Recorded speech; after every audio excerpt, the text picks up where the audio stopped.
उसे पूछिए कि ये करे कि जो खटारा स्कूटर पर शेयर मार्केट का दलाल इतना बड़ा विश्व वर्ल्ड का चौथा आदमी कैसे हो गया, जो साइकिल पर मट्ठा बेचने वाला आदमी सलवारी बाबा जो रामलीला मैदान से भाग कर गया, पूरे हिंदुस्तान में इतने बड़े एम्पायर का मालिक कैसे हो गया। ब्लैक एंड व्हाइट दिखा दीजिए। इनके पिताजी क्या कुदाल चला के आए थे अडानी के। ब्लैक एंड व्हाइट के नाम से जो प्रोग्राम चल रहा है, इसमें कहा जा रहा है कि ये तो सब पहले से चल रहा था, तो इस तरीके से आरोप विपक्ष क्या झूठे ही लगाती रहती है क्या? देश के सबसे बड़े लुटेरा सुभाष चंद्रा, जिसको भारतीय जनता पार्टी ने राज्यसभा में बनाया था, उसी के यहाँ ये तिहारी काम करता था।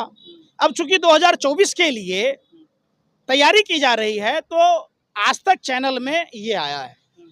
अब समझिए, खुद तिहाड़ में गया, खुद ये गैंगस्टर की तरह बात कर रहा था उस समय नवीन जिंदल जी से। आपको पता है, आप अपना नाम अगर राजा हरिश्चंद्र रख लोगे तो आप राजा हरिश्चंद्र हो जाओगे? मैं बात पूछ रहा हूँ, नहीं होगे ना। आप अपना नाम अगर सपोज करो कि पुतिन रख लो तो आप पुतिन हो जाओगे। तो सुधीर चौधरी तिहारी है, रहेगा और था। सुधीर चौधरी जैसा घटिया आदमी तो हमने देखा ही नहीं।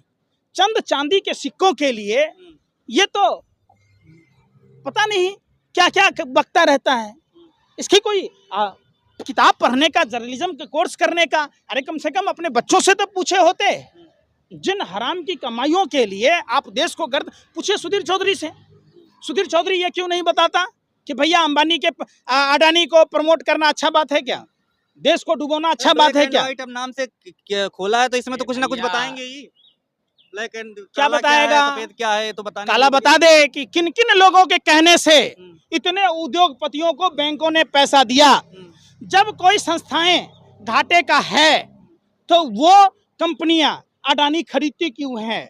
उसे पूछिए कि ये करे कि जो खटारा स्कूटर पर शेयर मार्केट का दलाल इतना बड़ा विश्व वर्ल्ड का चौथा आदमी कैसे हो गया, जो साइकिल पर मट्ठा बेचने वाला आदमी सलवारी बाबा जो रामलीला मैदान से भाग कर गया, पूरे हिंदुस्तान में इतने बड़े एम्पायर का मालिक कैसे हो गया। ब्लैक एंड व्हाइट दिखा दीजिए। इनके पिताजी क्या कुदाल चला के आए थे अडानी के पोर्ट पर। हेरोइन बार बार गुजरात में पकड़ा जाता है, उस पर कभी ब्लैक एंड व्हाइट हुआ? अरे ब्लैक एंड व्हाइट हुआ कि स्वामीनाथ मंदिर में 2000 नोट छापने की मशीन पकड़ी गई। कभी ब्लैक एंड व्हाइट करेंगे अरविंद नेगी पर, जिसको गैलेंट्री अवार्ड से सम्मानित किया गया था, जो लश्कर को खुफिया जानकारी दे रहा था। कभी डीएसपी देवेंद्र सिंह पर, जो 12 लाख रुपया लेकर दिल्ली चुनाव के समय में आतंकवादी ला रहा था। कभी ब्लैक एंड व्हाइट इस पर होगा? देखिए, बहुत नाम सजेशन मिले थे, बहुत दर्शकों ने उनको चाहा था। फिर वही बात, दर्शकों ने चाहा, अंधभक्तों ने चाहा। समझिए, दर्शकों ने नहीं चाहा। अंधभक्तों का एक गिरोह है, 2 रुपए 1 रुपए पेड वर्कर, वो ये काम करते हैं।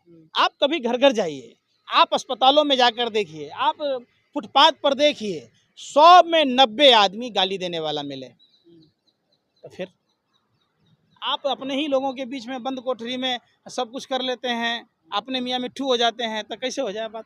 तो संसद में अब सत्र भी चालू हो गया, लेकिन संसद के पहले बहुत बवाल इसमें मच रहा है। क्या विपक्ष नहीं चाहती संसद चलाना? संसद चलाना विपक्ष का काम है, सत्ता पक्ष का है। क्या खाते हो आप? रोटी खाते हैं? आप भी गोबर को चवनप्राश समझ के खाते? नहीं तो ये नहीं, पूछ रहे सरकार ने हैं। बंद करवा दिया। सरकार बहस करे ना भाई, कि खाद्य पदार्थों पर जो जीएसटी लगा उस पर बहस कर ले। बहस करे, है औकात इनकी? इनको बहस करिए, कहिए कि महंगाई पर करे, गिरते हुए रुपया पर करे, कहिए। तो नहीं करेंगे। बेरोजगारी पर बहस करे, क्यों नहीं कर रहे? ये जानबूझकर न संसद में बोलने देंगे विपक्षी नेताओं को, न सड़क पर किसी हम जैसे आम लोगों को बोलने देंगे। बोलने देंगे, लेकिन कुछ शब्दों पे सिर्फ आपत्ति लगाइए ना, दर्ज कराइए। अच्छा, ये शब्द पहले नहीं बोला जाता था? अरे शुरुआत किसने किया था भाई? मैं पूछ रहा हूँ। जब आप बोल रहे थे तो सब ठीक था। इसका मतलब आप मान लिए ना कि आप गलत बोल रहे थे, तब माफी मांगिए देश से। आप काहे बोल रहे थे? आपको उस समय नहीं लग रहा था कि हम असंसदीय भाषा बोल रहे हैं? आप बताइए।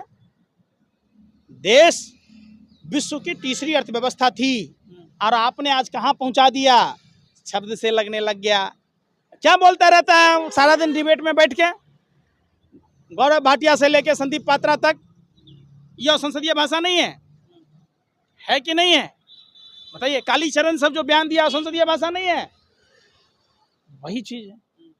लेकिन कार्रवाई तो की है ना, जैसे नुपुर शर्मा पे क्या की है कार्रवाई हो गया? बीजेपी। अरे क्या कार्रवाई हो गया? कार्रवाई होने में कितना टाइम लगेगा? आप हमको बताओ। आप किसी बीमारी से ग्रसित हैं, ये भी एक तरह का बीमारी है। उस बीमारी को हम 2024 तक इंतजार करेंगे तो आप बीमारी से मरिएगा कि बचिएगा?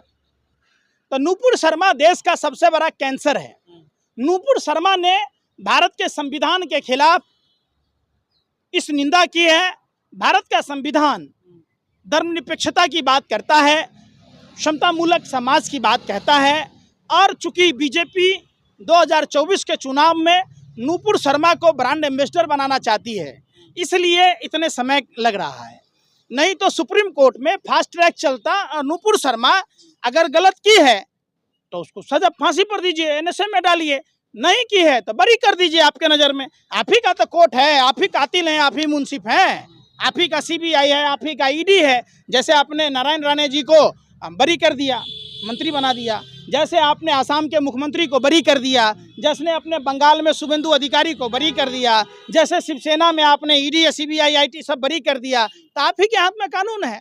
आप इसी बात को कर लो, आंख में मिर्ची ही डाल लो ना। तो फिर क्लियर सा बात है, ये लोग जानबूझकर जिलेबी बनाते हैं, और जिलेबी बनाने का अब समय नहीं है। देश जान चुका है, देश जाग चुका है। देश अब इनसे पूछता है सवाल, भारत, और इन पर थूकता है भारत कि हमने किन लोगों के चक्कर में आकर पूरे वतन को गर्त में ढकेल दिया। खबरों में बने रहने के लिए फोरम 4 को सब्सक्राइब करें और नोटिफिकेशन पाने के लिए बेल आइकन दबाएं।